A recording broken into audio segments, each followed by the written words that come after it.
ناظرین، اگلا پروگرام ہے اسوہ حسنہ۔ آپ کے سامنے نبی کریم صلی اللہ علیہ وسلم کی مبارک زندگی کو پیش کریں گے۔ بسم اللہ الرحمن الرحیم، الحمد للہ رب العالمین، والصلاة والسلام علی سید المرسلین وعلی آلہ واصحابہ اجمعین، اما بعد۔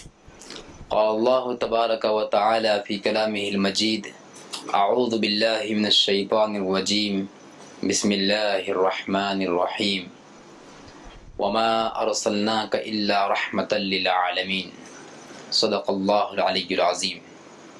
رب اشرح لی صدری ویسر لی امری واحلل عقدۃ من لسانی یفقہوا قولی، آمین یا رب العالمین۔ اللہم صلی علی محمد وعلی آل سیدنا محمد مبارک وسلم۔ اللہم صلی علی محمد کلما ذکرہ الذاکرون وصلی علی محمد کلما غفل عن ذکر الغافلون۔ محترم بزرگوں، عزیز دوستوں اور پردہ نشین خواتین، مائیں بہنیں، اللہ تبارک و تعالیٰ کا بے انتہا فضل کا احسان ہے کہ اس نے ہم سب کو پاکیزہ نبی سید المرسلین خاتم الانبیاء محمد رسول اللہ صلی اللہ علیہ وسلم کی امت میں پیدا فرمایا اور ہمیں پیدا ہونے کا فخر عظیم عطا فرمایا۔ محترم حضرات، اس وقت میں جو موضوع پر خطاب کرنا ہے وہ ہے حلیۂ مبارکہ، جمال حبیب صلی اللہ علیہ وسلم۔ یاد رکھیے، ہمارے پیغمبر صلی اللہ علیہ وسلم کی حیات مبارکہ کے پہلوؤں کو دو چیزوں میں تقسیم کیا جا سکتا ہے، ایک ہے صورت نبی اور ایک ہے سیرت نبی صلی اللہ علیہ وسلم۔ تو ہم انشاءاللہ ترتیب کے ساتھ میں حلیۂ مبارکہ یعنی کہ صورت رسول صلی اللہ علیہ وسلم کو بیان کریں گے، پھر اس کے بعد میں سیرت نبوی صلی اللہ علیہ وسلم کا مختصر خاکہ یعنی کہ معمولات نبوی صلی اللہ علیہ وسلم کو بالترتیب انشاءاللہ بیان کیا جائے گا۔ ہماری کتاب شاہوی جس کا نام ہے جمال حبیب صلی اللہ علیہ وسلم، اس کتاب کے اندر آقا دو عالم صلی اللہ علیہ وسلم کے حلیۂ مبارکہ کو تفصیل کے ساتھ میں بیان کیا گیا ہے اور حوالوں کے ساتھ میں اس میں بیان کیا گیا ہے۔ تو الحمدللہ اس کتاب کو پڑھنے سے عشق رسول میں بھی اضافہ ہوتا ہے اور حب رسول میں بھی اضافہ ہوتا ہے۔ تو اس نشریہ پروگرام کے ذریعے سے بھی یہی چاہا جا رہا ہے کہ ہمارے پیغمبر صلی اللہ علیہ وسلم کی حیات مبارکہ اور آپ کی صورت پاک کو تفصیل کے ساتھ میں احادیث کی روشنی میں مستند انداز سے بیان کیا جائے تاکہ عشق رسول میں بھی اضافہ ہو، حب رسول میں بھی اضافہ ہو۔ محترم حضرات، حدیث کی مشہور 6 کتابیں ہیں جس کو صحاح ستہ کہا جاتا ہے۔ اس میں سے ایک کتاب ہے ترمذی، جامع ترمذی۔ جامع ترمذی کے آخر میں امام ترمذی رحمۃ اللہ علیہ نے شمائل ترمذی کے عنوان سے ایک کتابچہ لکھا ہے۔ شمائل ترمذی جو جامع ترمذی کے آخر میں ہے، اور تمام دینی مدارس میں جہاں پر درس نظامی کا انتظام ہوتا ہے وہاں پر اس کتاب کو باضابطہ پڑھایا جاتا ہے۔ اس شمائل ترمذی کے اندر ہمارے پیغمبر صلی اللہ علیہ وسلم کے حلیۂ مبارکہ کو جامع انداز سے بیان کیا گیا ہے۔ آپ کے حلیۂ مبارک کو بھی بیان کیا گیا ہے، یعنی کہ آپ کے جسم مبارک کی تفصیل، آپ کے صورت پاک، جمال پاک، اور آپ کے ناک مبارک، اور آپ کے بال مبارک، زلف مبارک، اور آپ کے جسم اطہر کی ظاہری کیفیت کو، ظاہری خوبصورتی کو، جمال کو اس کتاب کے اندر بیان کیا گیا ہے، اور ساتھ ہی ساتھ آپ کے معمولات کو بیان کیا گیا ہے کہ آپ صلی اللہ علیہ وسلم پانی کیسے پیتے تھے، کھانا کیسے کھاتے تھے، اور چلتے کیسے تھے، بات کیسے فرماتے تھے۔ یہ تمام تفصیلات اس شمائل ترمذی کے اندر موجود ہے۔ تو آئیے اسی شمائل ترمذی جو حدیث کی مشہور مستند کتاب ہے اسی کی روشنی میں ہم اس وقت میں یہ تفصیلات بیان کر رہے ہیں۔ تو میں نے عرض کیا شروع میں اس وقت میں ہم پہلے حلیہ مبارکہ کو بیان کر رہے ہیں۔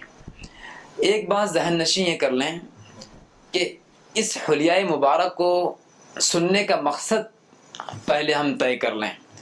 حلیہ مبارکہ نبی کریم صلی اللہ علیہ وسلم کا سننے کا مقصد یہ ہو کہ جب آپ کی صورت اور آپ کے جمال کی کیفیت ہمارے سامنے آئے گی تو اس کے ذریعے سے ہم اپنے اندر عشق نبی کو اور حب نبی کو اضافہ کریں گے۔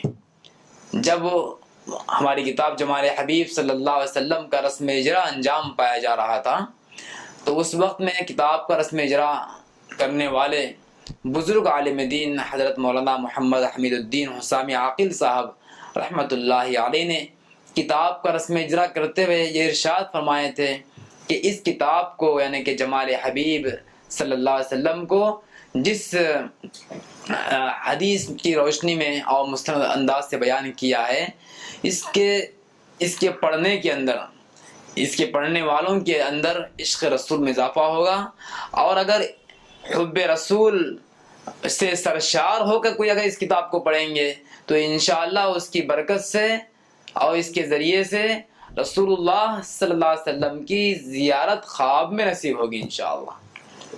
اور الحمدللہ بعض حضرات نے یہ انکشاف بھی کیا ہے کہ جب حلیہ مبارکہ کو ہم پڑھ کر جب سو گئے تو اس وقت میں اس کی برکت سے الحمدللہ خواب میں نبی کریم صلی اللہ علیہ وسلم کی زیارت ہوئی۔ اور یہ حقیقت ہے، حدیث میں ہے، اسی شمائل ترمذی کی سب سے آخری حدیثوں کے اندر یہ بیان کیا گیا ہے کہ آقا دو عالم صلی اللہ علیہ وسلم نے ارشاد فرمایا جو مجھے خواب میں دیکھتا ہے وہ حقیقت میں مجھے دیکھتا ہے، چونکہ شیطان میری تمثیل میں نہیں آ سکتا، یہ فرمایا۔ تو ہم بھی یہ بیان ابھی جو سن رہے ہیں ہمارے آقا کے حلیہ مبارکہ کا، یہ نیت سے سنیں کہ انشاءاللہ ہم اس کو سنیں گے، حب رسول سے سرشار ہو کر سنیں گے تاکہ ہمارے آقا دو عالم صلی اللہ علیہ وسلم کی زیارت خواب میں نصیب ہو اور حب رسول میں اضافہ ہو۔ سب سے پہلے حلیہ مبارکہ میں جو چیز کو ہم بیان کرنا چاہتے ہیں وہ ہے آقا دو عالم صلی اللہ علیہ وسلم کا قد مبارک، جسم مبارک، یعنی کہ آپ کے جسم مبارک کی لمبائی چوڑائی اور آپ کے قد مبارک کی تفصیل کے بارے میں حدیث میں کیا آیا ہے۔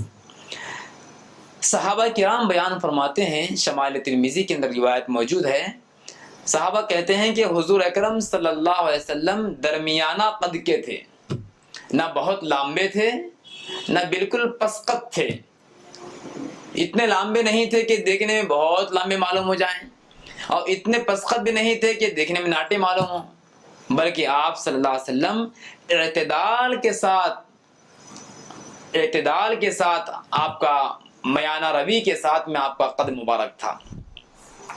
لیکن میانہ روی ہونے کے باوجود روایت میں آتا ہے، صحابہ بھی کہتے ہیں کہ میانہ روی ہونے کے باوجود یعنی کہ قد آپ کا بہت طویل نہیں ہونے کے باوجود جب آپ مجمع میں ہوتے تھے، کئی لوگوں میں ہوتے تھے، مجلس میں جب بیٹھے ہوئے ہوتے تھے تو سب سے اونچے آپ معلوم ہوتے تھے، یہ آپ کا معجزہ ہے۔ حالانکہ جسمانی اعتبار سے بہت لمبے نہیں ہیں آپ، لیکن جب بیٹھتے تھے مجلس میں، مجمع میں، چار لوگوں میں جب بیٹھتے تھے، بڑی محفل میں جب بیٹھتے تھے تو سب سے اونچے ہمارے پیغمبر صلی اللہ علیہ وسلم دکھائی دیتے تھے۔ ایسا کیوں؟ دیکھیے، ایک تو یہ آپ کا معجزہ ہے، معجزہ جو ہوتا ہے انسان کی عقل سے ماورا ہوتا ہے۔ اب آپ کو یہ سوال نہیں کر سکتے کہ آپ میانہ روی ہونے کے باوجود، درمیانہ قد کے ہونے کے باوجود سب سے اونچے کیسے معلوم ہوتے تھے، یہ سوال کرنا بیجا ہے۔ کیوں؟ اس لیے کہ یہ آپ کا معجزہ ہے، اور معجزہ اسی کو بولتے ہیں جو عقل کو عاجز کر دے، جو انسان کی عقل میں سمجھ میں نہیں آتا۔ بہرحال یہ آپ کا معجزہ ہے، اسی لیے آپ سب سے اونچے معلوم ہوتے تھے۔ اور ایک بات یہ صحابہ نے بیان فرمائی ہے، مفسرین نے، محدثین نے بھی اس بات کو بیان کیا ہے، محدثین نے، کہ آپ صلی اللہ علیہ وسلم مجلس میں درمیانہ روی ہونے کے باوجود اونچے معلوم ہوتے تھے، اس کی وجہ یہ ہے کہ آپ کی مجلس میں اور آپ کی محفل میں جو لوگ آتے تھے، ہر کوئی آپ کو دیکھنے کے مشتاق رہتے تھے، اور آنے والوں میں بعض پرانے صحابہ بھی ہوتے تھے، بعض نئے لوگ بھی ہوتے تھے۔ تو پرانے لوگ تو پہچانتے تھے آپ کو کہ نبی کون ہے، لیکن جو نئے لوگ آتے تھے، نئے لوگوں کو ظاہر بات ہے پہچاننے میں مشکل ہوتی تھی۔ تو اسی لیے آقا دو عالم صلی اللہ علیہ وسلم کو اللہ تبارک و تعالیٰ نے یہ معجزہ عطا فرمایا کہ آپ میانہ روی ہونے کے باوجود بھی مجلس میں سب سے اونچے معلوم ہوں، تاکہ آنے والے ہر انسان کو، چاہے وہ نئے ہوں چاہے پرانے ہوں، آسانی کے ساتھ میں ہمارے پیغمبر کو پہچان لے کہ پیغمبر کون ہے۔ اس لیے آپ کو یہ معجزہ عطا فرمایا تھا۔ بہرحال خلاصہ یہ ہے کہ آپ صلی اللہ علیہ وسلم درمیانی قد کے تھے، نہ بہت اونچے تھے اور نہ بہت پسخط تھے، بلکہ اعتدال کے ساتھ تھے، یہ فرمایا۔ یہ تفصیل تھی آپ کے قد مبارک یعنی کہ جسم مبارک کے بارے میں۔ اب آئیے آپ کی پیشانی مبارک کے بارے میں۔ آپ کی پیشانی مبارک کے بارے میں تفصیل شمائل ترمذی کے اندر لکھی ہوئی ہے۔ فرماتے ہیں صحابہ کرام کہ آپ صلی اللہ علیہ وسلم کی پیشانی مبارک کشادہ اور فراخ تھی، اور یہ دونوں ابرو کے درمیان ایک رگ تھی جو شریعت کے خلاف کام کرنے پر وہ رگ پھول جاتی تھی، ابھر جاتی تھی۔ یہ آپ کی پیشانی مبارک کے بارے میں تفصیل بیان کی گئی، اور سیرت نگاروں نے اس بات کو بیان کیا ہے جس کی پیشانی وسیع ہوتی ہے، فراخ ہوتی ہے، اس کے نیک بخت اور سعادت مند ہونے کی علامت ہوتی ہے۔ بہرحال آپ کی پیشانی مبارک کشادہ اور فراخ تھی، اور یہ حقیقت ہے کہ آپ سے بڑھ کے نیک بخت کون ہے۔ سیرت نگار نے جو بیان کیا ہے کہ پیشانی اس کی بڑی ہوتی ہے، وہ نیک بخت اور سعادت مند ہوتے ہیں، اور آپ صلی اللہ علیہ وسلم کی پیشانی مبارک فراخ و وسیع ہے، تو اس سے سیرت نگاروں کا جو کہنا ہے وہ بھی ثابت ہوتا ہے کہ آپ بہت بڑے نیک بخت اور بہت سعادت مند تھے، اور آپ سے بڑھ کے نیک بخت کون ہوگا دنیا میں؟ خدا کے بعد کسی کا مقام ہے تو وہ آپ کے میرے آقا محمد رسول اللہ صلی اللہ علیہ وسلم کا مقام ہے۔ تو آپ نیکی میں سب سے اعلیٰ، سعادت مندی میں سب سے اعلیٰ، ہر چیز میں آپ سب سے اعلیٰ تھے۔ ہند بن ابی حالہ رضی اللہ تعالیٰ عنہ کہتے ہیں کہ آپ صلی اللہ علیہ وسلم کے ابرو باریک، خمدار اور گھنے تھے، اور دونوں ابرو جدا جدا تھے، ایک دوسرے سے ملے ہوئے نہیں تھے۔ یہ ابرو کے بارے میں انہوں نے بیان کیا ہے۔ اور بعض روایت میں حضرت علی رضی اللہ تعالیٰ عنہ سے روایت ہے، اس میں یہ ہے کہ آپ کے ابرو مبارک ایک دوسرے سے ملے ہوئے تھے۔ دونوں روایتوں میں تطبیق دیتے ہوئے علماء نے یہ بیان کیا ہے کہ دونوں ابرو حقیقت میں الگ الگ تھے، لیکن ایک بال کی باریک دھاری تھی جو ایک دوسرے سے اتصال اور ملی ہوئی تھی۔ یہ تفصیل بیان کی گئی ہے آپ کی پیشانی مبارک کے بارے میں اور آپ کے ابرو کے بارے میں۔ اور آپ کے پلکوں کے بارے میں بیان کیا گیا ہے کہ آپ صلی اللہ علیہ وسلم کی پلکیں جو آنکھ کے پاس جو بال ہوتے ہیں انتہائی سیاہ اور دراز اور گھنے تھے۔ آپ کی پلکیں قربان جائیں صحابہ کرام پر، کس طریقے سے صحابہ نے آپ کے جسم مبارک کی ایک ایک تفصیل کو بیان کیا ہے۔ دنیا میں ایسی کوئی شخصیت نہیں ہوگی جن کے پلکوں کے بارے میں، جن کی پیشانی کے بارے میں، جن کے ابرو کے بارے میں، اور جسم اطہر کے اور جسم کے ظاہری کیفیت کے بارے میں اتنا تفصیل کے ساتھ بیان کیا گیا۔ ابھی آگے تفصیل آئے گی انشاءاللہ کہ آپ کے جسم مبارک میں، آپ کی داڑھی مبارک میں اور سر مبارک میں سفید بال کتنے تھے، اس کو بھی صحابہ نے گن کر بیان کیے ہیں۔ تو اس سے اندازہ کیجئے صحابہ کرام کے عشق کے بارے میں اور صحابہ کرام کی حب رسول کے بارے میں کیا ان کا عشق تھا، کتنی ان کی محبت تھی۔ غرض ہے کہ آپ کے پلکیں مبارک دراز، سیاہ اور گھنی تھی۔ اور آپ کے آنکھوں کے بارے میں تفصیل آتی ہے کہ آپ کے آنکھ مبارک کی جو پتلی ہوتی ہے وہ نہایت سیاہ کالی تھی، اور آنکھوں کے اندر جو سفیدی والا حصہ ہوتا ہے، آنکھوں کی سفیدی والا حصہ خوب سفید تھا، اور اس حصے میں باریک لال ڈورے پڑے ہوئے تھے۔ یہ آپ کی آنکھ مبارک کے بعد تفصیل ہے۔ حضرت علی رضی اللہ تعالیٰ عنہ سے مروی ہے، آپ فرماتے ہیں کہ آقا دو عالم صلی اللہ علیہ وسلم کی آنکھیں بڑی بڑی تھیں اور بھویں آنکھ کی دراز دراز تھیں۔ بڑی ہونے کا مطلب تنگ اور چھوٹی آنکھ ہونے کی نفی کرنا ہے۔ بڑی ہونے کا مطلب یہ ہے کہ بہت بڑی بڑی بھی نہیں تھی اور بہت چھوٹی چھوٹی بھی نہیں تھی، یعنی کہ اعتدال کو بیان کرنا مقصود ہے۔ اور اسی طریقے سے اتنی بڑی بھی نہیں تھی کہ آنکھیں باہر نکلی ہوئی ہوں، بلکہ اعتدال کے ساتھ بڑی ہوئی تھی۔ ایک روایت میں آتا ہے، آقا دو عالم صلی اللہ علیہ وسلم کے آنکھ مبارک کے بارے میں آتا ہے کہ آپ کی آنکھیں اکحل العینین تھی، یعنی کہ بغیر سرما لگائے ایسے معلوم ہوتی تھی کہ آپ سرما لگائیں، سرمگی آنکھیں تھی۔ آپ کی آنکھیں سرمگی آنکھیں تھیں۔ انسان جب اپنے آنکھوں میں سرما لگاتا ہے تو ایک خوبصورتی اور جمال کا بھی اظہار ہوتا ہے۔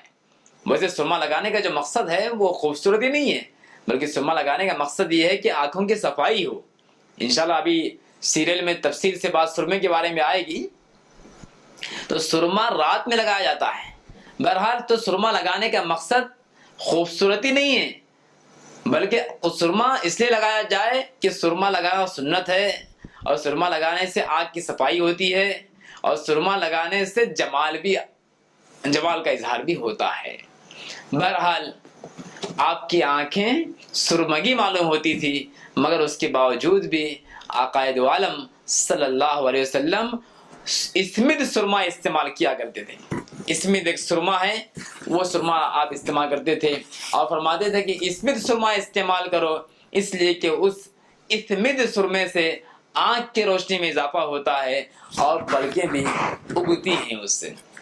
اسمد سرما آج بھی عرب ممالک کے اندر، خاص طور سے حرمین شریفین کے اندر اسمد سرما ملتا ہے۔ وہ کلر کے اعتبار سے کالا بھی ہوتا ہے، لال بھی ہوتا ہے، بہرحال وہ آج بھی دستیاب ہے۔ آپ کی بینائی کے بارے میں آتا ہے کہ آپ کی بینائی خوب تیز تھی۔ حضرت عبداللہ بن عباس رضی اللہ تعالیٰ عنہ فرماتے ہیں کہ حضور اکرم صلی اللہ علیہ وسلم رات کی تاریکی میں بھی ویسا ہی دیکھتے تھے جیسا کہ دن کی روشنی میں دیکھتے ہیں۔ سبحان اللہ، یہ آپ کی شان ہے کہ جس طریقے سے ایک انسان دن کے اجالے میں دیکھتا ہے، اسی طریقے سے رات کے اندھیرے میں بھی آپ اسی انداز سے آپ دیکھتے تھے۔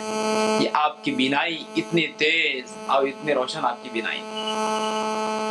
یہ تفصیلات تھی آپ کی آنکھ کے بارے میں۔ اب آئیے ناک کے بارے میں۔ ہمارے آقا نبی کریم صلی اللہ علیہ وسلم کی ناک کی تفصیل میں بتایا گیا ہے کہ آپ کی ناک بلندی کی طرف کچھ مائل تھی، اور اس پر ایک چمک اور نور تھا۔ پہلی مرتبہ دیکھنے والا آپ کو بڑی اور لمبی ناک والا سمجھتا تھا، لیکن غور کرنے سے معلوم ہوتا تھا کہ حسن اور چمک کی وجہ سے وہ بلند معلوم ہو رہی ہے۔ فی نفس ہی ناک بلند نہیں ہے، بلکہ اعتدال کے ساتھ لمبی ہے، لیکن زیادہ اونچی اس لیے معلوم ہوتی ہے کہ آپ کے ناک مبارک حسن اور چمک کے اندر بہت زیادہ چمک اور حسن تھا آپ کے ناک مبارک پر، اس لیے حسن اور چمک کی وجہ سے اونچی معلوم ہوتی ہے۔ دہن مبارک کے بارے میں، دہن کے معنی آتے ہیں، دہن فارسی زبان کا لفظ ہے، دہن کے معنی منہ کے آتے ہیں۔ نبی کریم صلی اللہ علیہ وسلم کا دہن مبارک کیسا تھا؟ شمائل ترمذی کے اندر تفصیل موجود ہے کہ آپ کا دہن مبارک فراخ اور کشادہ تھا۔ اہل عرب مردوں کے لیے کشادہ دہنی کو قابل تعریف سمجھتے تھے، یعنی کہ عربستان کے لوگ، عرب کے رہنے والے لوگ آدمیوں کے لیے، مردوں کے لیے ان کے منہ کا چوڑا ہونا، کشادہ ہونا یہ قابل تعریف سمجھتے تھے، اور تنگ دہن ہونا یعنی کہ چھوٹے منہ کا ہونا یہ ان کے نزدیک قابل مذمت تھا۔ اور عرب کے شعراء تنگ دہن کو معشوق اور محبوب سے نسبت دیتے تھے، اور آپ صلی اللہ علیہ وسلم کا جو چہرہ مبارک اور آپ کا منہ مبارک ہے، وہ آپ کا منہ مبارک تنگ نہیں تھا بلکہ وسیع تھا، چوڑا تھا، اور جب آپ کلام فرماتے تھے، آپ کے منہ مبارک سے جو باتیں نکلتی تھی وہ بالکل کامل اور مکمل ہوتی تھی، ناقص، شکستہ، ٹوٹے ہوئے الفاظ آپ ظاہر نہیں فرماتے تھے، اور فراغ دہنی سے آپ کے فصیح اور بلیغ ہونے کو بتایا گیا ہے، آپ کے فصیح و بلیغ ہونے کو بتایا گیا ہے۔ غرض ہے کہ خلاصہ یہ ہے کہ آپ کا دہن مبارک بہت جو ہے وسیع تھا، اور عرب کے اندر بھی لوگ وسیع دہنی کو زیادہ پسند فرماتے تھے۔ اللہ تبارک و تعالیٰ نے بھی آپ کو وسیع دہن والا بنایا تھا۔ محترم حضرات، یہ چند تفصیلات تھی جو آپ کی حلیہ مبارک کی بیان کی گئی، آپ کے قلب مبارک کو بیان کیا گیا، اور اسی طریقے سے آپ کی پیشانی مبارک کو بیان کیا گیا، اور آپ کی پلکیں اور آپ کی آنکھیں اور آپ کی ناک اور آپ کے منہ مبارک کو بیان کیا گیا ہے۔ اب انشاءاللہ تفصیل کے ساتھ میں پھر آئندہ مجلس میں آپ کے دندان مبارک ہے اور آپ کے لعاب مبارک ہے وغیرہ وغیرہ تفصیل کو انشاءاللہ بیان کیا جائے گا۔ سیریز کے ساتھ میں اس تفصیل کو بیان کیا جا رہا ہے، اس لیے کہ جمال حبیب اور حلیہ مبارکہ یہ تفصیل طلب ہے، تفصیل کے ساتھ میں جب بیان کیا جائے گا تو بات کھل کر آئے گی۔ تو آج کی یہ پہلی نشست ختم ہوتی ہے۔ اللہ تعالیٰ سے دعا کرتا ہوں کہ ہم تمام کے دلوں میں عشق نبی اور حب رسول میں اضافہ فرمائیں، آمین یا رب العالمین، وما علینا الا البلاغ۔ کنز الکرم مولا النعم الصبح بدا من طلعته والليل دجا من وفرته ہے نور سحر چہرے سے تیرے اور شب کی ہے نور سحر چہرے سے تیرے اور شب کی رونق زلفوں سے اللہ۔ رمضان أقبل يا أولي الألباب فاستقبلوه بعد طول غياب. عام مضى من عمرنا في غفلة فتنبهوا فالعمر ضل سحاب.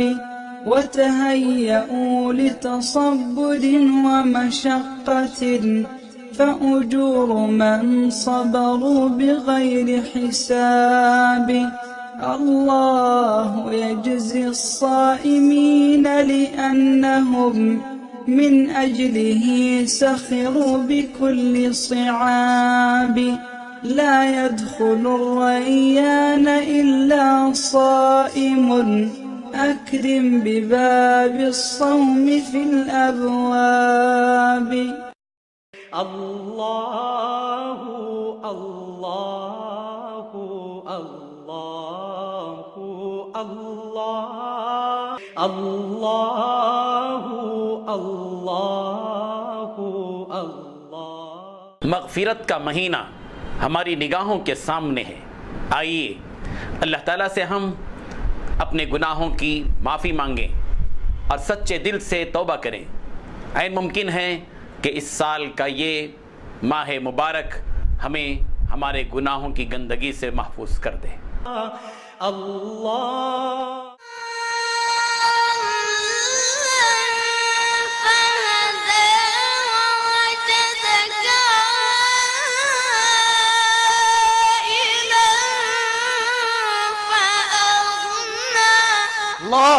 اللہ اللہ جمیل جمیل.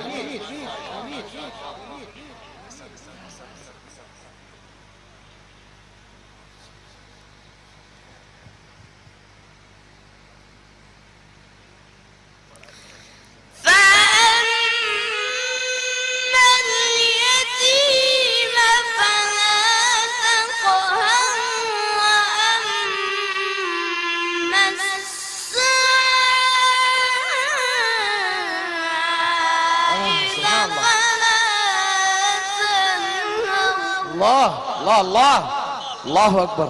اللہ اللہ يرضى عليك. وأما بنعمة ربك فحدث.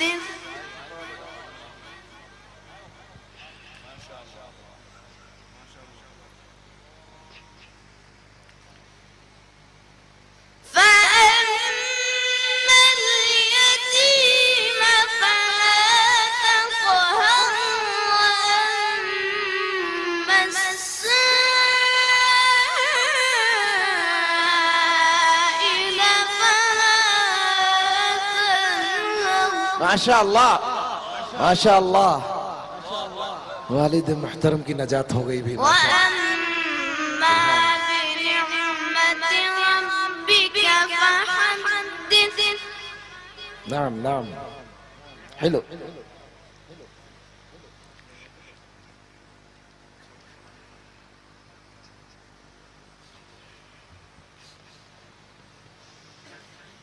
وأما بنعمة ربك فحدث. لا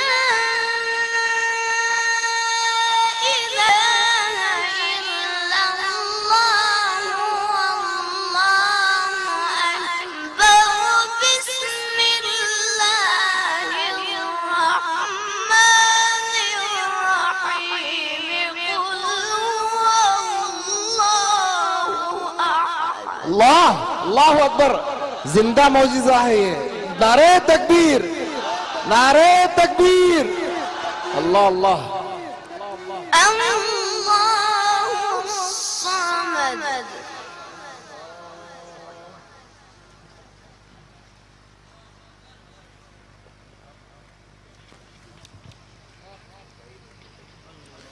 لم يلد ولم يولد ولم يكن له كفوا أحد.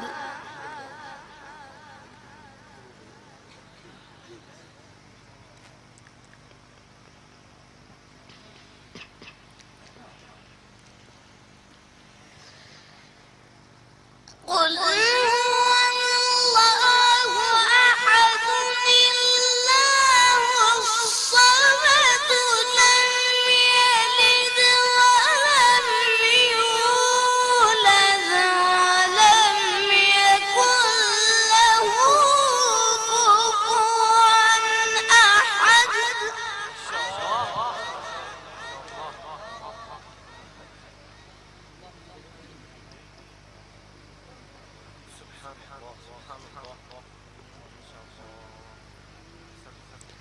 بسم الله الرحمن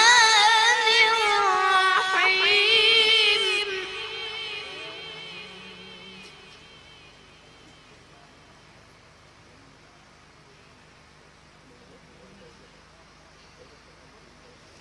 بسم الله الرحمن الرحيم.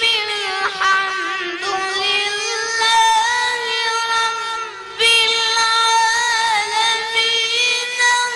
الرحمن الرحيم. مالك يوم الدين. اللہ ماشاء اللہ ماشاء اللہ.